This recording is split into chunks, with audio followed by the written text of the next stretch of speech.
Welcome to Blizzard Fire. We hope this video helps fire up your solution. In this video, I will explain how to buy USDT on MetaMask. First, you'll need to connect your MetaMask wallet to a decentralized exchange or a bridge. It's crucial to have sufficient native network tokens, like Ether or Matic, to cover any gas fees for your transactions. Always double-check that you're operating on the correct blockchain network to avoid any issues. This ensures a smooth and successful purchase of USDT. Before you can buy USDT, your MetaMask wallet needs to be funded.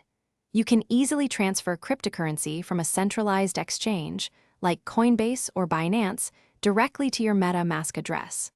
Alternatively, consider using a fiat-to-crypto on-ramp service available within MetaMask itself. Just make sure your funds arrive on the correct network to be accessible for your swap. Hey everyone, if you're finding this guide helpful, please hit that subscribe button and give the video a like. On another note, life's truly too short for a stinky car. Why not grab a Little Tree's Black Ice air freshener?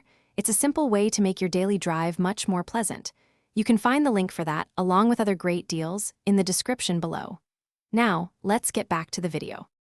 Now, let's get to the swap. Head over to a well-known decentralized exchange, such as Uniswap for Ethereum or PancakeSwap for Binance Smart Chain. Connect your MetaMask wallet to the platform. This usually involves a simple click. Then, choose the cryptocurrency you currently hold, like Ether or BNB, and specify that you want to swap it for USDT. Once you've set up your swap, it's time to confirm. Take a moment to carefully review all the transaction details presented, paying close attention to the estimated gas fees and any potential slippage. When you're ready, confirm the transaction directly within your MetaMask wallet.